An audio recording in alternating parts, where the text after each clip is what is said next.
جو فارمولہ آج ہمارے مخالفین کا ہے اس فارمولے کے مطابق تو رسول اللہ صلی اللہ علیہ وسلم کو دیکھ لیں پھر بھی کوئی فائدہ نہیں، دیکھے بغیر کیا فائدہ ہوگا؟ اور جو ہمارا فارمولہ ہے اس میں دیکھنے والوں کی شان تو ہے ہی بڑی، دیکھے بغیر بھی بیڑے پار ہوتے ہیں۔ ایک طرف ہے ابو جال، اور اس نے ہمارے نبی علیہ السلام کو دیکھا تھا یا نہیں دیکھا تھا؟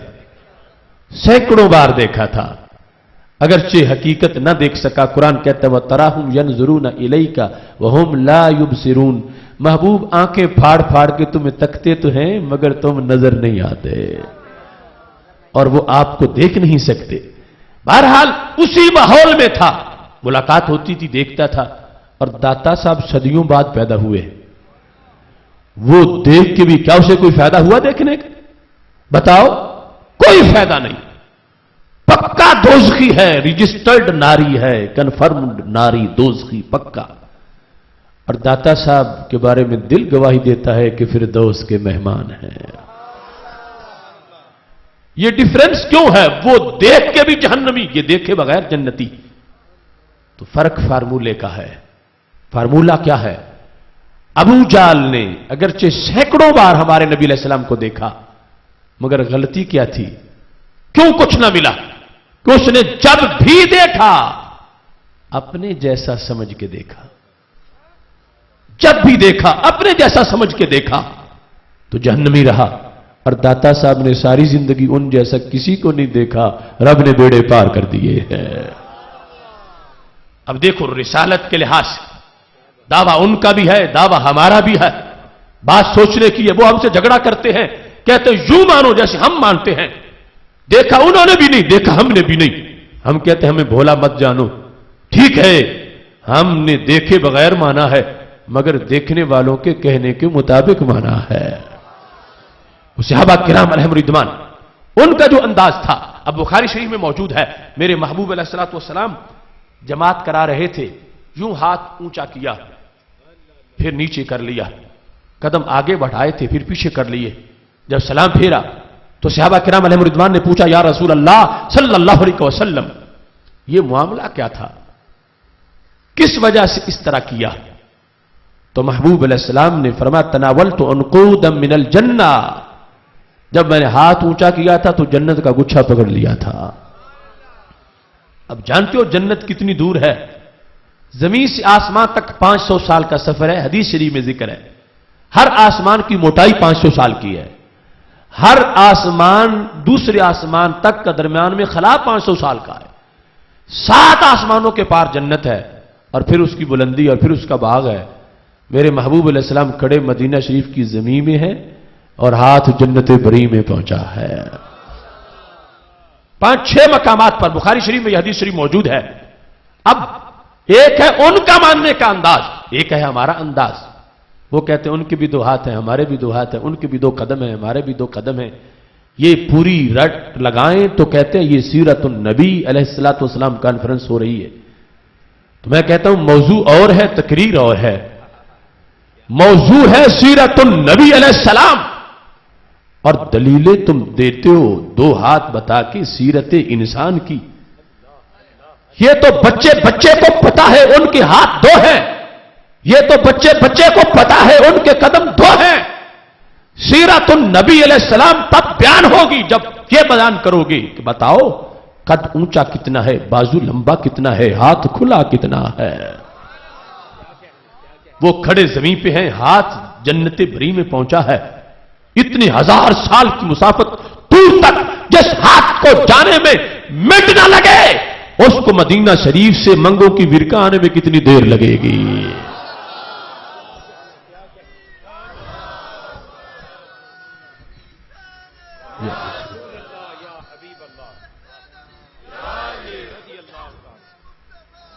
فرمایا میں نے جنت کا گچھا پکڑا، ہاتھ میں گچھا پکڑا، اتنی دیر تک اتنی جلدی میں ہاتھ وہاں تک پہنچ گیا۔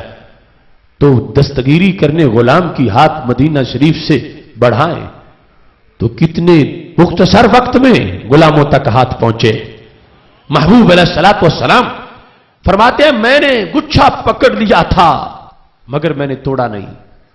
یہ نہیں کہ گچھا کچھ دور تھا ہاتھ نیچے تھا، فرمایا نہیں، تناول تو ہاتھ کے اندر تھا مگر توڑا کیوں نہیں؟ فرمایا رب کا نظام یاد آیا ہے کہ اس نے جنت کو چھپایا ہے، ایمان بالغیب کی شان کو بتایا ہے۔ جنت سامنے ہو پھر ماننا جنت کو، اس میں کمال کیا ہے؟ کمال تو یہ ہے نا چھپی ہوئی کو مانا جائے، اور اس کے لیے پھر انسان بندگی کرتا ہے رب کی رضا کے لیے کہ جنت مجھے مل جائے گی۔ سامنے ہو پھر تو کوئی دوسری طرف جا ہی نہیں سکے گا، کہے مر جاؤں گا میں اور کوئی کام نہیں کروں گا، اس جنت میں نے جانا۔ جہنم کو بھی چھپایا ہے، جنت کو بھی چھپایا ہے۔ فرمایا اگر میں گچھا توڑ لیتا تو وہ پیپر تو آؤٹ ہو جاتا، تو اس واسطے میں نے توڑا نہیں۔ لیکن صحابہ میں بتاؤں جو گچھا میرے ہاتھ میں تھا کس سائز کا تھا، تاکہ تمہیں پتہ چلے کہ سیرت النبی علیہ السلام بیان کرنی ہو تو ہاتھ کی شان کیسے بیان کرنی ہے۔ دوسرے کہتے ہیں رسالت یہ ان کے بھی دو ہاتھ ہمارے بھی دو ہاتھ۔ بخاری شریف میں ہے میرے محبوب علیہ السلام نے فرمایا لو تناولت لاکلتم منہ ما بقیت الدنیا، اگر میں گچھا توڑ لیتا میرے صحابہ تم بھی کھاتے، تمہارے بیٹے بھی کھاتے، پوتے بھی کھاتے، پڑپوتے بھی کھاتے، لکڑ پوتے بھی کھاتے، حجازی بھی کھاتے، رومی بھی کھاتے، شامی بھی کھاتے، عراقی بھی کھاتے، ہندی سندھی پاکستانی کھاتے، قیامت تک کے مسلمان کھاتے رہتے، میرے ایک ہاتھ کا ایک گچھا بھی ختم نہ ہوتا۔ نعرہ تکبیر، نعرہ رسالت، عظمت و شان مصطفیٰ، مسلک حق اہل سنت و جماعت۔ لَأَكَلْتُم مِّنْهُ مَا بَقِيَتِ الدُّنْيَا، جب تک دنیا باقی رہتی، جب تک دنیا باقی رہتی قیامت کے آنے تک میرا ایک گچھا ہی خالی جو ختم نہ ہوتا۔ یہ ہے وہ رسالت کا انداز جو صحابہ کرام علیہم رضوان کو حاصل تھا، اس انداز میں انہوں نے مانا ہے۔ اللہ کا کروڑوں بار شکر ہے ہمارے اسلاف نے ہم سے کوئی دھوکہ نہیں کیا، کوئی دغا نہیں کیا، ہمیں صفہ والا لقمہ کھلایا ہے۔ کروڑوں سلام ہوں بریلی کے چاند کو کہ جنہوں نے وہ فکر رضا کا ایسا کھانا تیار کیا ہے، آج بھی گلی گلی میں جہاں سے وہ لقمہ کھانے والے کا گزر ہوتا ہے خوشبوؤں کا جلوس اس کے ساتھ ساتھ رہتا ہے۔ اب دیکھو میں نے جو آیت پڑھی وَمِمَّنْ خَلَقْنَا أُمَّةً يَهْدُونَ بِالْحَقِّ وَبِهِ يَعْدِلُونَ، فرمایا جن کو ہم نے پیدا کیا ہے ان میں سے ایک جماعت ایسی ہے جو حق کی بات کرتی ہے اور حق پہ قائم رہتی ہے، حق کی ہدایت کرتی ہے۔ وہ صحابہ کرام علیہم رضوان سے لے کر آج تک اس عقیدے کا انداز، جو کہ وقت تھوڑا ہے صرف دو مثالیں اس کی پیش کر کے اپنی بات کو سمیٹ رہا ہوں۔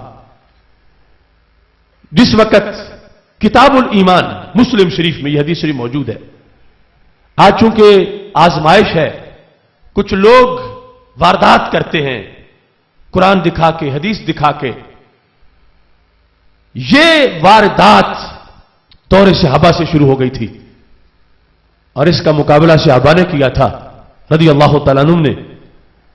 آج وہی واردات ہمارے سامنے ہے تو سونا جنگل رات اندھیری چھائی بدلی کالی ہے، سونے والوں جاگتے رہنا چوروں کی رکھوالی ہے، آنکھ سے کاجل صاف چورا لیں یا وہ چور بلا کے ہیں، تیری گٹھڑی تاکی ہے اور تو نے نیند نکالی ہے۔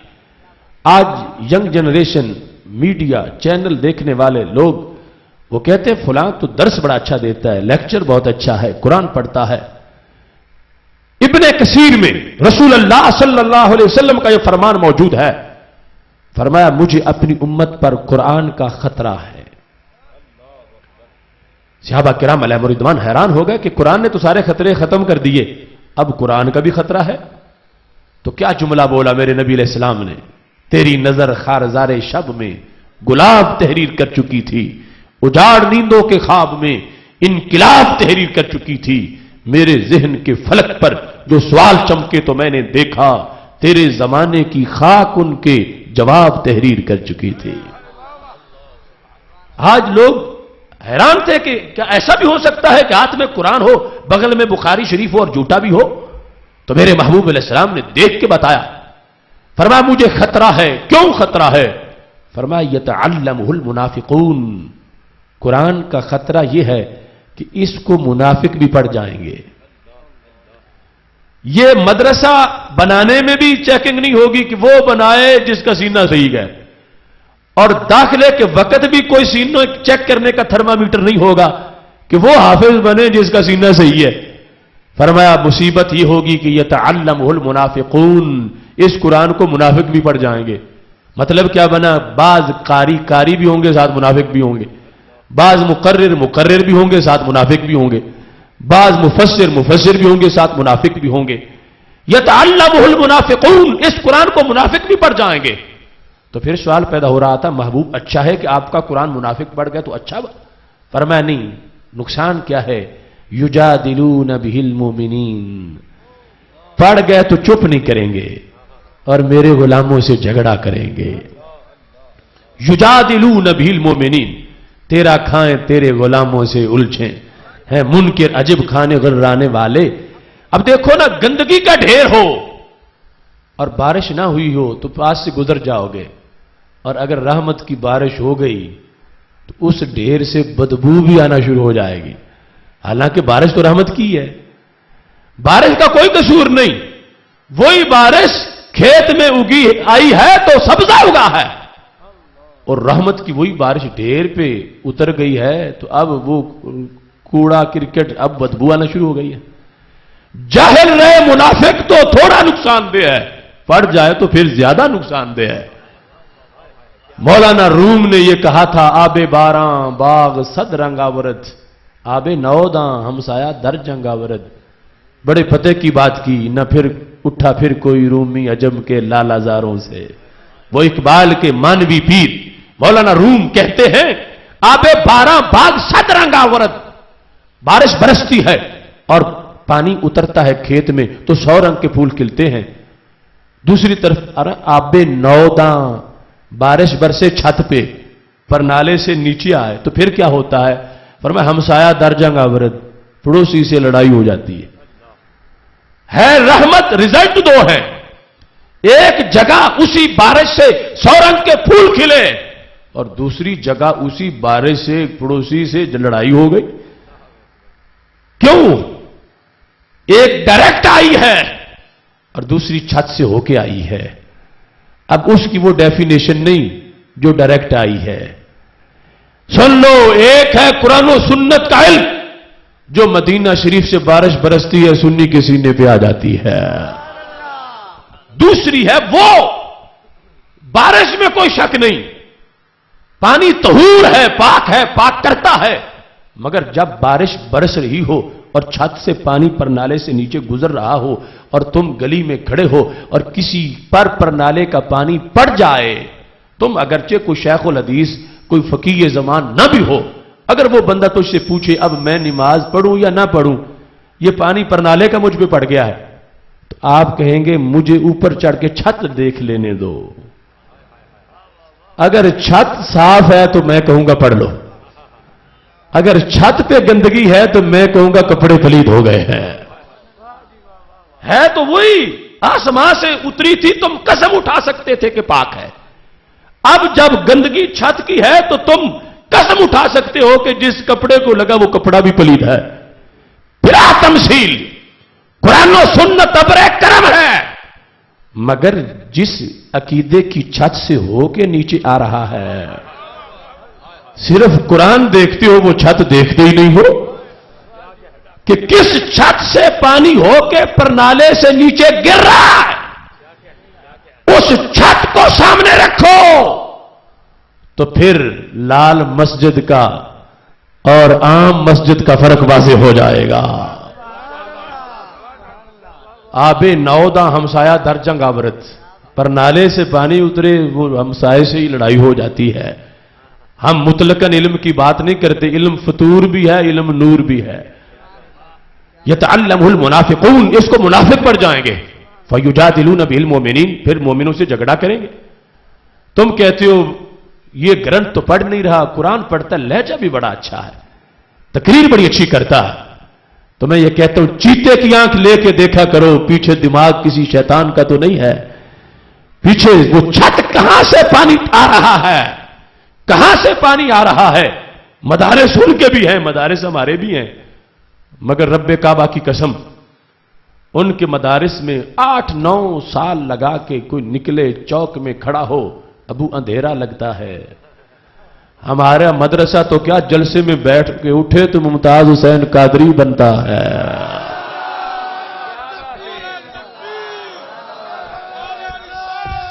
نعرہ تکبیر، نعرہ رسالت، جرت و بہادری، ممتاز حسین، جرت و بہادری، مسلک حق اہل سنت و جماعت. اب دیکھیے بخاری شریف، مسلم شریف، کتاب الایمان مسلم شریف کی حضرت یزید الفقیر راوی ہیں. میں مجنون لیلا کی داستان نہیں، میں حوالے سے قرآن کے بعد اب سنت پیش کر رہا ہوں. یزید الفقیر کہتے ہیں دورے صحابہ تھا، شغفنی رأی من رأی الخوارج، تو مجھے خارجیت اچھی لگی تو میں خارجی بن گیا. یہ ایک رافضی ہوتا ہے، ایک خارجی ہوتا ہے. جو نہ رافضی ہو نہ خارجی ہو وہ سنی ہوتا ہے. ہمارے دائیں بائیں دو طرح کی وادیاں ہیں. تو وہ فتنہ تھا خارجیت کا. یہ رافضی خارجی ایک ہی کھوٹے سکے کے دو رخ ہیں. کہتے ہیں مجھے خارجیت اچھی لگی. وَكُنْ نَزْوِي عدد، کن نزوی عدد کہتے ہیں ہم تھوڑے نہیں، پوری تبلیغی جماعت تھی ہماری. زوی عدد تھوڑے نہیں تھے، پوری جماعت تھی. اور ہم گھر سے نکلے تھے، ہمیں ہمارے استادوں نے کہا تھا کہ تم نے ساری عمر تبلیغ کرنی ہے. کہتے ہم گئے حج کرنے تو ہم نے کہا حج کریں گے پھر تبلیغ کریں گے. کہتے ہیں رستے میں مدینہ شریف آ گیا تو ہم نے کہا چلو مدینہ شریف آ ہی گیا ہے تو ہم مسجد نبوی شریف میں جا کے نماز پڑھ لیں. اب یہ خارجی سوچ دیکھو. میرے امام نے کہا ان کے تو فعل حج بھی خدا نے کرا دیے، اصل مراد حاضری تو اس پاک در کی ہے. اور وہ کہتے ہیں کہ مدینہ شریف ویسے ارادے میں نہیں تھا، آ گیا ہے، اب بھی روضہ رسول صلی اللہ علیہ وسلم کی طرف نہیں جانا، بس نماز پڑھنی ہے، نماز پڑھ لیں. نماز پڑھنے گئے تو آگے درس حدیث ہو رہا تھا. 15ویں صدی نہیں، دورے سے آبا ہے. درس حضرت جابر بن عبداللہ رضی اللہ تعالیٰ عنہ دے رہے تھے. موضوع حدیث شفاعت تھا کہ قیامت کے دن رسول اللہ صلی اللہ علیہ وسلم چلو بھریں گے، ایک ہی چلو میں کروڑوں جہنمیوں کو نکال کے جنت عطا فرما دیں گے. یہ باقاعدہ حدیث میں ہے. اور ایک چلو میں کوئی یہ نہ سمجھے کہ کروڑوں کیسے آئیں گے. ابھی میں نے بتایا ہے کہ ان کے ہاتھ میں کتنا کچھ آتا ہے. اب اس چلو میں بیٹھنے کی امید وہ رکھے جس کا عقیدہ ان کے کھلے ہاتھوں کا ہو، اور جو کہے کہ ان کے ہاتھ میرے جیسے ہے تو اس ہاتھ میں تو ایک بھی نہیں بیٹھ سکتا، کروڑوں کیسے بیٹھے گے. تو محبوب علیہ السلام کی شفاعت والی حدیثیں حضرت جابر رضی اللہ تعالیٰ عنہ بیان کر رہے تھے. 15ویں صدی کی بات نہیں، دورے سے آبا ہے. اور منگوں کی ورکاں کی بات نہیں، مسجد نبوی شریف کی بات ہے. اور اشرف آصف جلالی کی تقریر نہیں، حضرت جابر کی تقریر ہے رضی اللہ تعالیٰ عنہ. تو کیا ہو گیا؟ کہتے ہیں یزید الفقیر میں بالکل نو عمر تھا، میں اٹھ کے کھڑا ہو گیا. اتنی جرت جسارت. کہتے ہیں میں نے کہا یا صاحب رسول اللہ صلی اللہ علیہ وسلم ما ھذا الذی تحدثون، اے صحابی رسول، صحابیوں کی اتنی غلط تقریر کرتے ہو. اب دیکھو جسارت. اگر ہمارے سامنے کوئی بول پڑے تو افسوس کس چیز کا، ہم کس کھیت کی مولی ہے. وہ صحابہ اور مسجد نبوی شریف. اور ایک نو عمر اٹھ کے کہتا ہے تم تو تقریر غلط کر رہے ہو. حضرت جابر رضی اللہ تعالی عنہ نے فرمایا کیوں، میں نے کیا غلطی کی؟ اب یہ سب کچھ مسلم شریف کتاب الایمان میں موجود ہے. کہ میں نے غلطی کیا کی؟ تو یزید الفقیر چونکہ خود راوی ہیں، اس وقت بگڑے ہوئے تھے اور بعد میں توبہ کر گئے. کہتے ہیں میں نے کہا تم قرآن کے خلاف تقریر کرتے ہو، میں تمہاری بات مانوں یا رب کا قرآن مانوں؟ اب یہ زور ہے خارجیت میں. اگر تمہاری دکان پہ کوئی قرآن مجید کھول کے آ جائے تو گھبراؤ مت. یہ تو حضرت جابر کے سامنے بھی سچا قرآن ایک جھوٹا بندہ لے کے آ گیا تھا. سچا قرآن حضرت جابر کو کہتا تم تقریر غلط کرتے ہو. آپ نے فرمایا پڑھو آیت. میں نے کس آیت کے خلاف تقریر کی؟ انہوں نے کہا آیت یہ ہے کلما ارادوا ان یخرجوا منها اعیدوا فیہا. اللہ فرماتا ہے جب بھی کوئی جہنمی جہنم سے نکلنے کا ارادہ کرے گا اس کو دھکا دے کے گرا دیا جائے. ایک جہنمی بھی جہنم سے باہر نہیں نکل سکتا. تم کہتے ہو کروڑوں کو نکال لیں گے، قرآن کہتا ہے ایک بھی نہیں نکل سکتا. میں تمہاری بات مانوں یا رب کا قرآن مانوں؟ اب سوچو یہ 15ویں صدی کا جھگڑا نہیں، کچھ لوگوں کا خیال ہے کہ یہ ملاؤں نے بنا لیا ہے کہ ایک نے ایسے گزارا کرنا ہے، دوسرے نے ویسے گزارا کرنا ہے۔ اب وہ صحابی حضرت جابر رضی اللہ تعالیٰ عنہ اور ان کے جلسے میں مسجد نبوی شریف میں لڑائی ہو گئی، جھگڑا ہو گیا۔ وہ نو عمر کہتا ہے تم تقریر غلط کرتے ہو، اور ساتھ ہاتھ قرآن پڑھ رہا ہے، آیت پڑھ رہا ہے۔ حضرت جابر گھبرائے نہیں، قربان جاؤں ان کے حوصلے پر۔ اگر آج قرآن پڑھ کے واردات کرنے والوں کی نسل موجود ہے تو حضرت جابر کے روحانی بیٹے بھی موجود ہیں۔ حضرت جابر رضی اللہ تعالیٰ عنہ نے جب یہ سنا کہ یہ میرے سامنے قرآن پڑھ رہا ہے، فرمایا اتقرأ القرآن، کیا تم قرآن پڑھتے ہو؟ اس نے کہا نعم، ہاں میں قرآن پڑھتا ہوں۔ فرمایا افسوس تم علم کے یتیم خانے میں پلے ہو، تم نے قرآن پڑھا ہوتا تو میری تقریر میں جھگڑا نہ کرتے۔ هل سمعت بمقام محمد المحمود الذي يخرج الله به من يخرجه، فرمایا اس قرآن میں کیا مقام محمود والی آیت تمہیں نظر نہیں آئی؟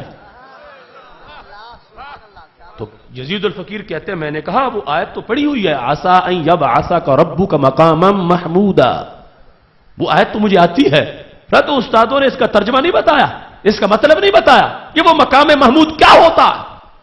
یزید الفقیر کہتے ہیں مقام محمود کی تعریف نہیں انہوں نے بتائی، بہرحال آیت پڑھی ہوئی ہے۔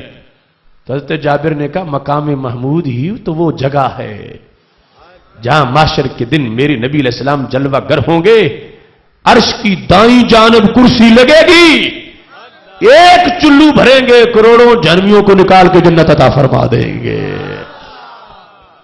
اب خلاصہ کیا نکلا؟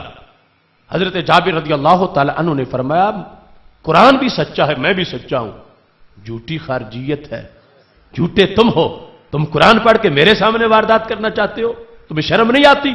یہ آیت جو پڑھ رہے ہو اس سے پہلے پڑھو، بات کس کی ہو رہی ہے؟ اب دیکھو دورے صحابہ میں واردات کرنے والے قرآن پڑھ کے صحابی کو جھوٹا ثابت کرنا چاہتے، جھوٹا خود ہے، سچا قرآن، سچے صحابی ہیں۔ جب آپ نے فرمایا پہلے پڑھو، پہلے کس کا ذکر ہے؟ کل ما سے پہلے کس کا ذکر ہے؟ پڑھا تو وہ تو کافر و مشرک کی بات تھی۔ تو حضرت جابر نے کہا قرآن یہ کہہ رہا ہے کوئی کافر و مشرک جہنم سے نہیں نکلے گا، جب بھی ارادہ کرے گا اس کو دھکا دے دیا جائے گا۔ فرمایا میں نے کافر و مشرک کے نکلنے کی بات نہیں کی، میں نے تو نبی کے غلاموں کے نکلنے کی بات کی ہے۔ اس وقت واردات ہو گئی تو اب تو 14 صدیاں گزر گئی ہیں، تم کہتے ہو وہ ترجمے کا کورس کرا رہا ہے، قرآن پڑھ رہا ہے، اب کدھر جائیں، قرآن پڑھ رہا ہے، قرآن بتا رہا ہے۔ صحابی کے سامنے ایک جھوٹا انسان سچا قرآن پڑھ رہا تھا، قرآن اس کی حمایت نہیں کرتا مگر اس نے اپنا گواہ بنایا ہوا ہے۔ حضرت جابر رضی اللہ تعالیٰ عنہ نے سمجھایا تو یزید الفقیر کہتے مجھے سمجھ آ گئی، مجھے نہیں کہتے پوری ہماری جماعت جو تھی سوائے ایک کی، ہم سمجھ گئے کہ بات اصل میں کیا ہے، ہم نے خارجیت سے توبہ کر لی، ہم پھر سنی بن گئے۔ کہتے ہیں جب ہم واپس لوٹ کے گئے تو جنہوں نے ہمیں زہر دیا تھا، جن اساتذہ نے، انہوں نے کہا تم نے تو حلف اٹھایا تھا کہ ساری زندگی تبلیغ کریں گے، توبہ کر کے واپس کیوں آ گئے ہو؟ اب جواب سنو حضرت جابر کے شاگرد کا۔ یزید الفقیر نے کہا اترون الشیخ یکذب علی رسول اللہ صلی اللہ علیہ وسلم، دل نہیں مانتا جابر جیسا نورانی چہرہ اور جھوٹ بولے، تو قرآن تم نے پڑھایا تھا، ایمان جابر نے بچایا ہے۔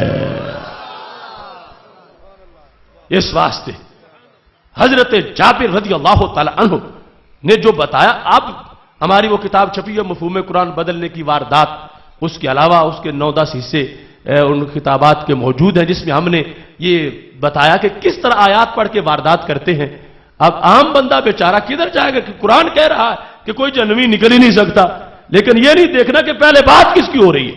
یہ دھاندلی کی جا رہی ہے آج مفہوم قرآن پر، ترجمہ بدلے بغیر ما قبل ما بعد کے لحاظ سے دھاندلی ہو رہی ہے۔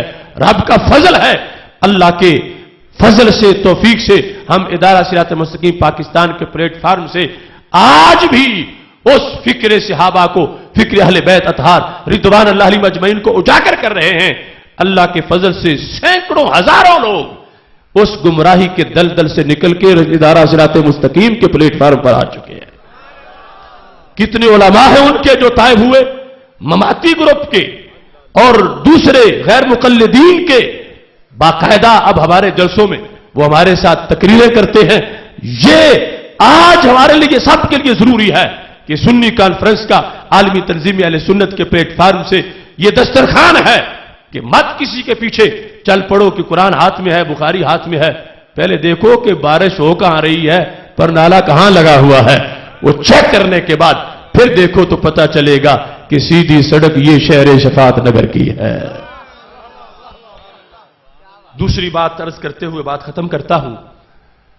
ابن کثیر نے البدایہ والنہایہ میں لکھا ہے ہمارے رسول صلی اللہ علیہ وسلم کے آخری صحابی یعنی حضرت ابو طفیل رضی اللہ تعالیٰ عنہ جو نبی اکرم صلی اللہ علیہ وسلم کے وصال کے 1 صدی بعد جن کا وصال ہوا، وہ راوی ہے. وہ کہتے ہیں کہ حضرت فراس کی عمر چھوٹی تھی، ان کے ابا جی حضرت عمر ان کو اٹھا کے لائے، ہمارے نبی علیہ السلام کے سامنے بٹھایا اور کہا ان کے سر کو درد ہو رہا ہے، محبوب اب ان کو دم کر دیں. تو نبی اکرم صلی اللہ علیہ وسلم نے یوں ماتھا پکڑا انگلیوں میں، تو چمڑا پکڑ کے کھینچ کے چھوڑا تو 2 اثر واضح ہو چکے تھے. درد جا چکا تھا اور جہاں نورانی انگلیاں لگی وہاں نور کا منہ مبارک پیدا ہو چکا تھا. اتنی مشہوری ہو گئی، لوگ زیارت کرنے آتے کہ وہ لائٹ نکلتی، منہ مبارک چمکتا چہرے پر، یعنی اس ماتھے پر. ابو طفیل کہتے ہیں لما کان زمن الخوارج، ابھی صحابہ کا دور تھا کہ خارجی فتنہ شروع ہو گیا، خارجی پیدا ہو گئے. تو یزید الفقیر کے بعد یہ دوسری گواہی ہے کہ حضرت فراس جو ہے وہ خارجی بن گئے. جو ہی سنی عقیدہ چھوڑ کے خارجی بنتے گئے ساقطت الشارع، وہ منہ مبارک روٹ کے کہیں غائب ہو گیا. اب حضرت فراس کے ابا جی کو پتا چلا کہ میرا بچہ خارجی بن گیا ہے. انہوں نے کمرے میں بند کر دیا. قیدہ فحبسہ مخافۃ ان یلحق بہم، اس کو زنجیروں میں جکڑا، کمرے میں بند کیا، تالا لگا دیا. کیوں؟ فرمایا اندر مر جائے اچھا ہے، میں اس کو کسی بد عقیدہ کی تقریر نہیں سننے دوں گا. دیکھو آج لوگ وقت پر دھیان نہیں کرتے کہ بیٹا بیٹھتا کس کے ساتھ ہے، جاتا کہاں ہے، جمعہ کہاں پڑھتا ہے، تقریریں کس کی سنتا ہے. اور جب باپ مر جائے بچہ کہتا ہے جنازہ نہیں پڑھوں گا، مشرک مر گیا. پھر لوگ کہتے ہیں اب اولاد ہے کیا کریں. پہلے دیکھنا چاہیے. حضرت عمر نے بڑا ایکشن لیا، بچے کو جکڑ کے بند کر دیا. تو کیا وہ کسی سکھ کے پاس جا کے بیٹھتے تھے، کسی یہودی کی تقریریں سنتے تھے، کسی عیسائی کے پاس جاتے تھے؟ مدینہ شریف میں وہ خارجیوں کی تقریر سنتے تھے. خارجی جو نبی علیہ السلام کو قیامت کے دن مشکل کشا نہیں مانتے. آج ان کی کئی ٹولیاں ٹولے کئی انہوں نے نام رکھے ہوئے ہیں. خارجیوں کے پاس جانے پر کہ ان کا درس قرآن نہ سنیں. لوگ کہتے ہیں آج یہ فکر رضا والے، یہ لوگ شدت والے بڑے ہیں، تنگ دماغ ہیں، نیرو مائنڈڈ ہیں، کہتے ہیں ادھر بھی نہ جاؤ ادھر بھی نہ جاؤ. میں کہتا ہوں صحابہ سے مڈ کے براڈ مائنڈڈ کون ہوگا؟ کھلے دماغ والا بچہ، انہوں نے بھی اپنے بچوں کو کون زنجیروں میں جکڑتا ہے؟ مگر صحابی نے جکڑ کے بند کر دیا کمرے میں کہ میں اس کو کسی ہر جلسے میں نہیں جانے دوں گا. اب پیر طریقت کا کیا کردار ہوتا ہے، عالم دین کا کیا کردار ہوتا ہے؟ آج اگر ہم سارے اپنا فرض سنبھالیں ہماری اولادوں کو کوئی اغوا نہ کر سکے. تو پیر طریقت ابو طفیل، ان کو پتا چلا کہ وہ فراس خارجی بن گئے. انہوں نے کہا چلو چل کے سمجھاتے ہیں. کہتے ہیں فدخلنا علیہ، جس کمرے میں وہ بند تھے ہم داخل ہو گئے. فوعظناہ، ہم نے جا کے سمجھایا، دلیلیں دی کہ پہلا عقیدہ صحیح تھا، یہ جو تم نے اب اپنایا نا یہ جھوٹ ہے، فریب ہے، فراڈ ہے، دجل، کذب، خیانت، یہ تو قرآن پڑھ کے واردات کرتے ہیں، تم نے ان کی بات مان لی. تو حضرت ابو طفیل رضی اللہ تعالیٰ عنہ کہتے ہیں میں سمجھاتا رہا، یہ خارجیت کا کاٹا ہوا کو بہت کم ہی بچتا ہے. یہ نہیں کہ خارجیت سچی ہے، یہ ہے کہ زہر بڑا گہرا ہے. اب صحابی سمجھا رہے ہیں، حضرت فراس کوئی بات ہی نہیں مانتے. بالآخر حضرت عمر ابو طفیل نے ایک ایسی دلیل دی کہ فراس کے ذہن کے 14 طبق روشن ہو گئے. سنی دلیل. کیا دلیل تھی؟ کہنے لگے الم تری الی برکت رسول اللہ صلی اللہ علیہ وسلم قد سقطت. فراس مجھے اس بات کا جواب دو، اگر یہ خارجی عقیدہ سچا ہے تو پھر چہرے کا نور بجھ کیوں گیا ہے؟ اگر یہ عقیدہ سچا ہے، وہ منہ مبارک کدھر گیا ہے؟ وہ جو تمہارے ماتھے پہ ہوتا تھا، وہ منہ مبارک کدھر گیا ہے؟ حضرت ابو طفیل کہتے ہیں فراس کو سمجھ آ گئی، انہوں نے سنی ہونے کا اعلان کیا، رد اللہ تلک شعرۃ الی جبہتہ، کہتے جو ہی سنی بنے منہ مبارک اڑتا اڑتا ماتھے کے ساتھ آ کے لگ گیا۔ یہ ہے سنی کانفرنس کا پیغام، اپنی اولادوں کو بچا، امام خطیب اپنے علاقے کا خیال کریں، اور یہ صداقت ہے اہل سنت و جماعت کی۔ اور شرمائیں اور لوگ جن کے فلسفے بانج ہیں، ہمارا فلسفہ تو فنکشنل ہے، لوگوں نے بنائے فلسفے چھپ چھپ کے وارداتیں کر کر کے، کسی نے جہاد پر داغ بنایا، کسی نے شرارت کو شریعت کہا، کسی نے کچھ کیا، کسی نے کچھ کیا، اتنے میں غازی ممتاز حسین قادری نکل آیا، اس نے بتا دیا دہشت گرد اور ہوتا ہے، غازی اور ہوتا ہے، دہشت گرد چہرہ چھپا کے مارتا ہے، غازی جھنڈا لہرا کے مارتا ہے۔ آج وہ شیر مرد جیل میں ہے، ان کی رہائی ہم پہ قرض ہے، اور اس رہائی سے پہلے جو آستین کے سانپ ان کو ڈسنا چاہتے ہیں، ان کے ڈنگ کاٹنا بھی ضروری ہے۔ آج غازی ممتاز حسین قادری کو قاتل کہنے والے اور ان کی سزائے موت کے مشورے دینے والے، وہ یہود و حنود کی گود میں بیٹھ کر آج عاشقوں کے خلاف زہر گھولنے والے، ان کا یوم حساب بھی قریب ہے۔ وہ 13 گھنٹے کی تقریروں میں سلمان تاثیر کا دفاع کرنے والے، ہم نے 26 اکتوبر کو لاہور عشق رسول علیہ السلام سیمینار کے اندر 7 گھنٹے میں اس کا جواب دیا۔ مہینے سے زیادہ وقت گزر چکا ہے، اب تک ایک دلیل کا بھی جواب نہیں دے سکے اور نہ دے سکیں گے۔ نعرہ تکبیر، نعرہ رسالت۔ مفکر اسلام حضرت علامہ پروفیسر ڈاکٹر محمد اشرف صاحب جلالی صاحب، علماء اہل سنت۔ میں تو ببانگے دھول کہتا ہوں، آج محرم الحرام میں اگر کسی نے حسینیت کا سبق سیکھنا ہے تو رب کعبہ کی قسم ہے، اس وقت اگر متحرک حسینیت ہے تو غازی ممتاز حسین قادری کی شکل میں نظر آ رہی ہے۔ اگر میرے امام حسین کربلا نہ جاتے تو اڈیالہ جیل میں غازی ممتاز حسین نظر نہ آتے۔ وہ کردار، وہ یزید کے خلاف ٹکرائے، بد مست، بد کردار، جو نشے اقتدار کے نشے میں دھت تھا اور سمجھتا تھا مجھے کوئی نہیں چھیڑے گا، امام حسین نے ٹکرا کے قیامت تک کے لیے نشان عبرت بنا دیا۔